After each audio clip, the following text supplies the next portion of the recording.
Assalamualaikum warahmatullahi wabarakatuh. Bismillahirrahmanirrahim. Wassalatu wassalamu ala Rasulillah Sayyidina Muhammad bin Abdillah, amma ba'd. Kaum muslimin yang dirahmati Allah, Islam memerintahkan umatnya agar senantiasa menjaga hubungan, baik hubungannya dengan Allah atau hablum minallah, maupun hubungannya dengan sesama manusia atau hablum minannas. Dan dalam hablum minannas, satu hal yang sangat dilarang dalam Islam adalah dusta atau berbohong. Allah Subhanahu wa ta'ala berfirman dalam Al-Quran surat Al-Hajj ayat 30, wajtanibu qaulaz zur, dan jauhilah perkataan dusta. Dalam ayat ini Allah Subhanahu wa ta'ala memerintahkan kita agar senantiasa menjauhi perkataan dusta. Ketika Allah memerintahkan kita untuk menjauhi dusta, maka itu berarti Allah melarang kita dari sifat dusta, karena dusta bisa menumbuhkan sifat-sifat buruk lainnya. Di antaranya adalah sifat munafik. Rasulullah Muhammad sallallahu alaihi wasallam bersabda, ayatul munafiqi salasun, iza haddasa kazzaba, wa iza wa'ada akhlafa, wa iza tumina khana. Ciri-ciri orang munafik itu ada 3. Apabila berbicara ia berdusta, apabila berjanji ia tidak menepati, dan apabila diberi amanah ia berkhianat. Hadis riwayat Bukhari Muslim. Kaum muslimin yang dirahmati Allah, di antara tujuan mengapa orang berdusta adalah agar apa yang diinginkannya mudah tercapai dan sukses dalam segala usaha, walau dengan cara yang sangat dilarang oleh agama. Seorang pedagang yang curang akan mengatakan ini adalah barang berkualitas, padahal kualitasnya jelek. Ia telah berdusta. Seorang suami yang dimintai istrinya sejumlah uang, ia mengatakan tidak ada uang, padahal di dalam dompetnya terdapat sejumlah uang. Ia telah berdusta. Seorang anak yang ditanya oleh orang tuanya, apakah kamu telah melaksanakan sholat? Dijawabnya sudah, padahal ia belum sholat. Ia telah berdusta. Seorang calon pejabat atau wakil rakyat yang sebelum berkuasa, ketika kampanye beraneka janji manis disampaikan demi meraih suara yang signifikan. Ternyata begitu berkuasa, begitu ia telah menjadi pemimpin, begitu ia telah menjadi anggota dewan terhormat, banyak janji-janji manis yang tidak ditepati. Ia telah berdusta. Siapapun bisa berdusta.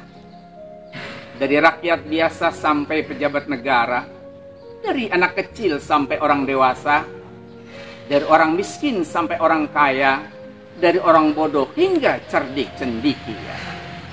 Dari zaman dahulu sampai sekarang dan selanjutnya, watak pendusta atau pembohong pasti selalu ada. Sekarang saja kita bisa merasakan aroma kebohongan menjadi tradisi. Sampai-sampai dikatakan ini adalah zaman hoax, zaman penuh kebohongan.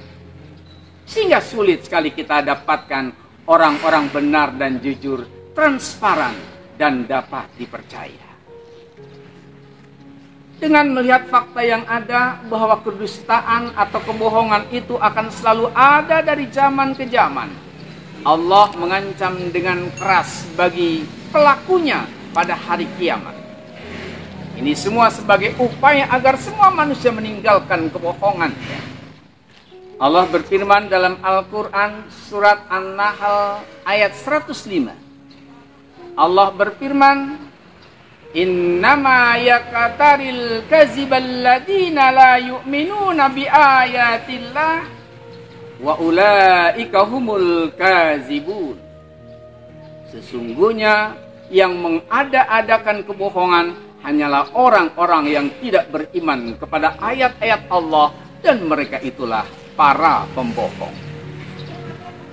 Sabda Rasulullah Muhammad sallallahu alaihi wasallam yang diriwayatkan oleh Bukhari Muslim, fa innal kazziba yahdi ilal fujur wa innal fujura yahdi ilan nar. Sesungguhnya dusta itu akan mengantarkan kepada kejahatan, dan kejahatan itu akan mengantarkan pada neraka. Wa innar rajulu liyukazzibu hatta yaktubu indallahi kazaba. Seseorang yang terus-menerus berbuat bohong akan ditulis oleh Allah sebagai pembohong atau pendusta. Kaum muslimin yang dirahmati Allah, bagi orang-orang yang suka berdusta, ia akan dijauhi orang. Tidak lagi ada orang yang mau percaya kepadanya. Orang-orang yang berdusta akan dibenci orang, karena akibat perbuatan dustanya melahirkan petaka dalam kehidupan.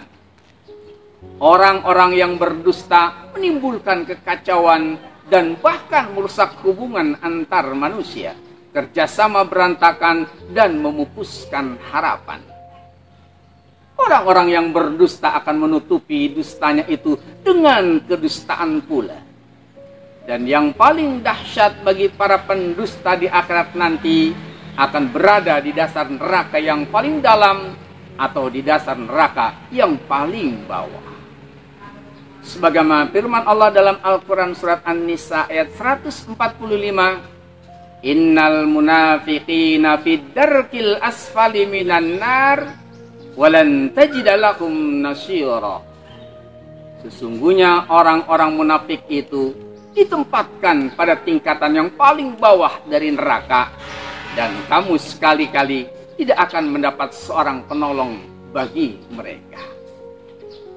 Kaum muslimin yang dirahmati Allah, karena itu jika seseorang ingin menjadi pribadi yang berhasil, sukses meniti karir, dan selamat hingga tujuan akhir, maka hendaknya membangun hidupnya, membangun kehidupan dirinya di atas sendi kejujuran dan menjauhi kebohongan. Jika dalam kehidupan rumah tangga ingin menjadikan rumah tangganya menjadi rumah tangga yang kuat, penuh dengan ketenangan dan kesejahteraan, maka hendaknya rumah tangga tersebut dibangun di atas sendi kejujuran dan menjauhi kebohongan.